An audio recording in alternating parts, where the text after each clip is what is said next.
Toughest exam है India का, UPSC, UPS उसकी 2.5 लाख की फीस को हम 7,500 में कर दिए। और सेम बहुत बढ़िया, वेरी गुड। बहुत अच्छे। और इंडिया के सबसे बेस्ट टीचर के साथ जो भी हैं वो अपने सब्जेक्ट में उससे बेस्ट इंडिया में कोई नहीं। और इतना के बावजूद ऐसे हम लोग को लगता होगा 7,500 बहुत कम है। एक लड़की ने कहा कि सर शाम वाले बैच को ना मॉर्निंग में कर दीजिए। हम कहे बाबू तो इतना सबके इंडिविजुअल से तो बैच ट्रांसफर नहीं, तो क्या प्रॉब्लम है? उसने कहा ना शाम में हमको दूसरे के यहाँ बर्तन मांजने जाना होता है। तो हम लोग को लगता है कि जितना ये तकलीफ है इससे कई गुना ज्यादा है। और कई बार तो ऐसा लगता है कि वो भी ना ले। एक लड़का बेचारा नदी से बालू निकालता था और वो बालू को भरता था, फिर नाव बालू को किनारे लेके बेचती थी और वो बालू भरता था, उससे मेरी फीस ले आया। हमारा हाथ कांप गया, हम कैसे फीस ले लेंगे यहाँ पर। बहुत बढ़िया। उसी दिन हमने ये प्रण लिया था कि भारत का कोई भी बच्चा उसके सफलता में पैसा उसकी बाधा नहीं बनेगी, चाहे उसको जितना भी पढ़ना रहे यहाँ पर। क्या बात। बहुत खूब। और अर्चना जी मैं इनके बारे में एक बात, कुछ हजम खान सर नहीं हुई आपके लोगों बारे में को। मैं एक बात कहना चाहता हूँ। इनका जो स्टार्टअप है ये बूटस्ट्रैप्ड है। अच्छा। मैं साधारण भाषा में बता देता हूँ, ये सेल्फ फंडेड है। इन्होंने अभी तक किसी और से पैसा नहीं लिया है। ये इन्वेस्टर के पैसे से नहीं, इन्होंने खुद इसको बिल्ड किया है। और बल्कि इतना स्ट्रॉन्ग स्टार्टअप है ये कि मैं कहूंगा कि अगर इन्वेस्टर्स को इन्वेस्ट करना हो तो मैं इंडोर्स करता हूँ ऐसे स्टार्टअप्स को। यही सब चीजों को देखते हुए कई लोगों ने धमकी भी दिया था वहां पर। अच्छा। और उसके बाद बम चला दिए और 7-8 बम चला दिए और कुछ ब्लास्ट हुआ। एक बेचारा नया नया लड़का आया था एडमिशन लेने के लिए, उसकी स्कूटी उड़ा दिया। वो आया था कहा कि सर हम तो पढ़ने आए थे, हमारा स्कूटी उड़ गया। हमारी ऑफिस उड़ा दिया सब। एक तो पास में आके गिरा और वो नहीं फटा वो।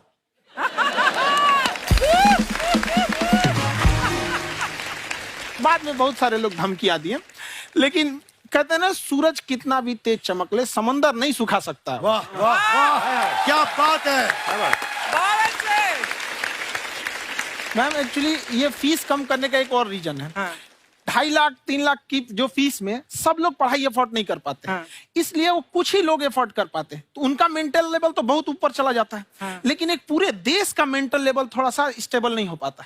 तो जब फीस कम रहेगी तो हर वो लड़का तैयारी करने के लिए आगे आएगा जिसका सपना है देश के लिए कुछ करने का। सीटें लिमिटेड हैं, उन्हें को मिलेगी, लेकिन जिन्हें नहीं मिलेगी उसे मिलेगा देश का एक जिम्मेदार नागरिक। तो इस देश को बदलना। बहुत अच्छे। क्या बात है। हम लोग विश्व गुरु कहे जाते थे, क्यों? क्योंकि दुनिया से लोग हमारे यहाँ पढ़ने आए थे। चाइना से ह्वेनसांग आया, फायान आया। आज कोई नहीं आता है। हम लोग का उद्देश्य एक समय आएगा जो फिर आएंगे यहाँ पढ़ने के लिए। क्या बात है सर। पर आप देखो अर्चना जी, सबसे ज्यादा आईपीएस आईएएस बिहार से निकलते हैं। आप Yes, देखो पढ़ाई लिखाई में पॉलिटिशियन Absolutely. बहुत बड़े बड़े निकले हैं। बहुत। तो ऐसा नहीं है, हर जगह ऑप्शन हर भी नहीं है प्रकार वहाँ के लोग पे, होते हैं। इंडस्ट्री नहीं है, खेती करेगा तो कोई खास वो नहीं रहे। ऑप्शन भी नहीं है, सही बात है। बिहार की मिट्टी में एक चीज है, जिद तो बहुत जबरदस्त है। कुछ भी नहीं रहेगा तो सब कुछ पाने का उसको जिद रहेगा, करके भी दिखा देगा। वहाँ पे कर देंगे हम आपको। विवेक सर, आपके बारे में हमने सुना एक बार आप संन्यास लेने चले गए थे। कौन वापस लेके आया आपको? फिर कहाँ तक पहुंच गए थे आप?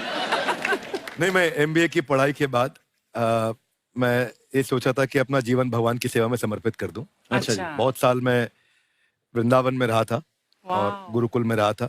अच्छा। और वहाँ सेवा करना, बहुत अच्छी शिक्षा मिली। मैं बोलता हूँ मेरी असली एमबीए वही थी, मोस्ट ब्यूटीफुल एसोसिएशन। वाह। और मैं वहाँ भगवत गीता पढ़ी, जहाँ मुझे गीता से लगाव हुआ। तो मेरे गुरुजी का आदेश था कि आप भगवत गीता को बिजनेस मैनेजमेंट के साथ जोड़ के देश दुनिया में बताओ। मेरे को लगा बड़ा मुश्किल काम है। मैंने बाद में देखा कि डॉक्टर स्टीफन कोवी, जिनकी किताब है 7 habits of highly effective people, आप सबने पढ़ी होगी। उन्होंने बोला मैंने 7 हैबिट भगवत गीता से लिए। और हमारे देश के लोग ऐसे हैं जो मेरी किताब पढ़ते हैं, जो कि 3.5 मिलियन कॉपीज बिक चुकी हैं, और भारत में भगवत गीता नहीं पढ़ते। तो मुझे लगा कि मैं गीता विद मैनेजमेंट के ऊपर आकर के बातचीत करूं। मुझे लगा बहुत कठिन होगा, पर मेरे गुरुजी का आदेश था कि कठिनाई आपको तभी तक दिखेगी जब कठिनाई को देखोगे। तो एक छोटा उन्होंने मुझे बताया, पूछा कि इस कमरे में लाल रंग कितनी जगह है, देखो आप भी एक बार जरा देख के बताओ। कुछ 7-8 जगह लाल रंग दिख रहा है यहाँ पे आपको। 1 ये 2, वो लाल रंग टी शर्ट पे 3 4 5, ये लाल हो गया 6, उधर लाल हो गया 7, एप्पल लाल, बिल्कुल ठीक 7। पर जब आप लाल रंग ढूंढ रहे थे तो क्या आपको हरा रंग दिख रहा था? Yes no. नहीं। जब आप लाल रंग ढूंढ रहे थे तो क्या आपको काला रंग दिख रहा था? Yes no. नहीं। नो। जिंदगी भी ऐसी है, जो क्या बात? ढूंढोगे वही मिलेगा, बात बाकी है। कुछ नहीं मिलेगा। तो उन्होंने कहा कि आप इसी सोल्यूशन पे फोकस करो और गीता के मैसेज को पहुंचाओ। तो मैं बिजनेस मैनेजमेंट के प्रोग्राम्स कॉर्पोरेट्स में करने शुरू किए, क्योंकि गीता पहला मोटिवेशनल सेमिनार जो पृथ्वी के इतिहास में कपिल जी हुआ, वो कृष्ण ने दिया था। वाह। पहले मोटिवेशनल स्पीकर इस पृथ्वी के इतिहास के कृष्ण थे, जिन्होंने अर्जुन को रणभूमि में मोटिवेट किया था। बड़ी पेशेंस कृष्ण ने अपने लीडरशिप क्वालिटी से दिखाई, वो मुझसे मुझे बड़ा इंस्पायर किया, वो चर्चा ने इंस्पायर किया और डिस्कशन ने इंस्पायर किया। तो उस डिस्कशन को मैं आज भी लेके चलता हूं अपने क्या साथ। बात। कहाँ सर, हमने सुना है आप 5 स्टार में रुके थे कल और नीचे जाके वड़ा पाव खाने गए आप रेहड़ी पे।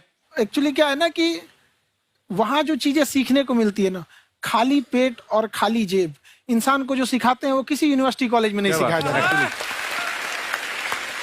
और गरीबी बड़ा बेशरम चीज होती है। तो कहते हैं कि मौत भी तू जल्दी आया कर गरीब के घर में। कफन का पैसा भी खर्च होता है दवाइयां खरीदते खरीदते। हाय हाय हाय, क्या बात है। और खान सर की खासियत ये है कि जिसको तो पढ़ना है, जिसको एजुकेशन चाहिए, वो तो इनका वीडियो देखते हैं। लेकिन वैसे भी कई लोग, जैसे अर्चना जी बात करी थी, कहती मैंने जब देखना शुरू किया तो मैंने बैक टू बैक इतने सारे वीडियोस देखे, क्योंकि आपका जो तरीका जो बोलने में, एक तो इनकी जो टोन है पढ़ाने में, और साथ साथ में जो ह्यूमर आता रहता है, तो उसकी वजह से और भी इंटरेस्टिंग हो जाते हैं आपके वीडियो। शुरुआत में हम लोग जब स्टूडेंट लाइफ में थे, या हम कई स्टूडेंट को भी देखते हैं, वो बेचारे जब थक जाते हैं तो आपका शो देखने लगते हैं। तो शुरू में हमको लगता था जब कि अरे यार हमारी पढ़ाई उसके लिए है, लेकिन पढ़ाई में थक जाता है, शो देख के नहीं थक जाता है। हाँ। तो हमने सोचा दोनों को मिक्स कर देते हैं। तो हमने उसको और आज आपको पता नहीं, हमने भी यही किया है। मिक्स करने। हमारे एजुकेशन सिस्टम में दो कमी है, एक एजुकेशन की, दूसरा सिस्टम की। आप पटना से हैं ना? हाँ। हमें भी पटना पसंद है। बस कोई पटाने वाला चाहिए। नहीं, मजाक नहीं कर रहे हैं। आपका जो चैनल है, हम दिन में 10 बार आपके चैनल को सब्सक्राइब करते हैं। अरे हाँ, और बेल आइकन तो हम इतना जोर से दबाते हैं कि बाकी यूट्यूब वाले बाहर निकल के देखते हैं कि ये कौन है जिसने इनका चैनल इतना जोर से दबा दिया बेल आइकन। बुढ़िया, तो ये शर्म नहीं आती है? आते ही फ्लर्ट शुरू कर दिया ना तूने। तो जाते हुए करते हैं क्या? विवेक जी नमस्ते। आपसे एक काम था छोटा सा, कर देंगे आप? ये क्यों करेंगे? नहीं, गुरुजी हमेशा अपने वीडियो में कहते हैं कि विवेक से काम लो, विवेक से काम लो। विवेक मतलब दिमाग से काम लो आप। हाँ, तो विवेक जी अपने दिमाग से ही काम लेंगे। बहुत दिमाग है उनके पास। ये देखिए, जो आदमी, आपको मैं बताइए, जो आदमी बिना फिल्म किए कपिल शर्मा शो में आ गया, कितना दिमाग होगा उसके पास। लेकिन एक बात है जिसकी वजह से हम आप तीनों से नाराज हैं। क्यों, क्या बात? हर चीज में मोटिवेट मोटिवेट मोटिवेट क्या होता है? सच कह रहा है, जब भी ये शब्द सुनते हैं हमें लगता है कोई हमें चिढ़ा रहा है। बदल दीजिए ना, खाली मोटिवेट बोलना ही क्यों जरूरी है? कुछ और कीजिए। रोटी वेट, छोटी वेट, पतली वेट, कुछ भी बोलिए, मोटिवेट हटाइए। तो गुड़िया, तू भी एक्सरसाइज किया कर ना। देख डॉक्टर साहब ने कितना वजन कम किया है, तू भी कर ले। ठीक है, फिर मोटिवेट से ही चला लेंगे। लेकिन मोटिवेशन कोई बुरा बात नहीं है। हमारे दादाजी भी वैसे बहुत मोटिवेट करते थे। हाँ, एक बार तो तालाब में डूब रहे थे हमारे दादाजी। हमारे पास रस्सी भी था, ट्यूब भी था, फिर भी हम अपने दादाजी को बचा नहीं पाए। क्यों? क्योंकि हमने उनकी ओर तिनका फेंका ना, वही कहते थे डूबते को तिनका का सहारा काफी। नहीं लगा सहारा, दादाजी बुड़बुड़ बुड़बुड़ बुड़बुड़। गुड़िया, तू क्या करने आई इधर? अरे हाँ, हम क्या करने आए हैं, एक पूछना था सर, खान सर, ये जो हमारा एक चाचा का लड़का है, उसको क्या है, थोड़ा पढ़ाई में प्रॉब्लम हो रहा है। तो 12वीं का पढ़ाई आप उसको अच्छी तरह करवा के 12वीं पास करवा देंगे आप? करवा देंगे, वेरी गुड, बात कर लेते हैं। हाँ, राम सरोवर, देखो हमारा बात हो गया है। ये 10वीं जो तुमसे नहीं दिया जा रहा है वो नहीं देना है।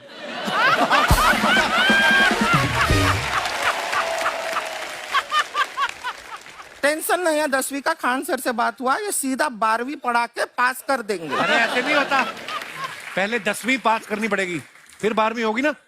ऐसा कोई जरूरी नहीं है ये सीक्वेंस। क्यों? हमारे मौसा जी थे, हाँ। उनसे ना 10वीं हुई ना 12वीं हुई, अभी 3 दिन पहले सीधा उनकी 13वीं हुई। एक्चुअली क्या है, पढ़ाई लिखाई का हमको बहुत ज्यादा नॉलेज है नहीं। गांव में पढ़े हैं ना सर। स्कूल कहाँ होते थे अर्चना जी, गांव में स्कूल नहीं था, पेड़ के नीचे पढ़ते थे हम। यहाँ तक कि हमारे पास ब्लैक बोर्ड भी नहीं था। हमारे मोहल्ले की जो भैंसिया थी उसको खड़ा करके टीचर उसके ऊपर लिख के पढ़ाती थी। मजाक नहीं कर रहे हैं। और आप तो समझ रहे हैं, अभी ब्लैक बोर्ड की एक अटैच डस्टर था ब्लैक बोर्ड का, समझ रहे हैं ऐसा, वो पीछे से आता था, लिखा हुआ मिटाता था और चला जाता था।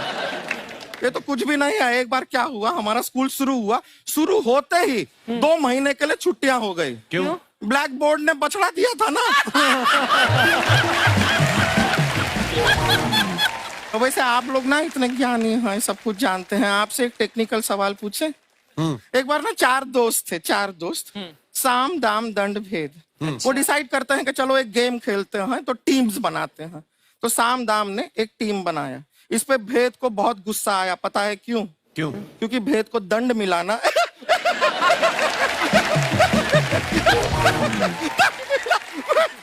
ये सिर्फ हंसती नहीं है सर, थोड़ा सा पेट्रोल पिला दो स्टार्ट भी हो जाती है। इतना है, क्यों और भी बता दीजिए। जब हम बीमार होते हैं हम डॉक्टर के पास नहीं मैकेनिक के पास जाते हैं, और डिटेल दे दीजिए। ऐसा कुछ नहीं है सर, ये बोलते हैं खाली। लेकिन अभी एक रिक्वेस्ट था सर, हमारा एक भाई है, पुरुषोत्तम नाम है उसका, वो गांव से आया हुआ है। आप लोग थोड़ा उससे सब बातचीत करेंगे, थोड़ा उसको प्रोत्साहन देंगे। और शर्मा जी, आपसे भी एक रिक्वेस्ट था, आपसे हमने कभी कुछ मांगा नहीं है। पुरुषोत्तम आएगा ना, एक बार बस उससे कह दीजिएगा, पुरुषोत्तम तुम कितने हैंडसम हो। मैंने देखा ही नहीं अभी तक हाँ, तो देख के बस बोल दीजिएगा तुम ठीक है। कितने हैंडसम हो, ऐसा बोल दीजिएगा प्लीज। ठीक है। हम बुला लेते हैं पुरुषोत्तम।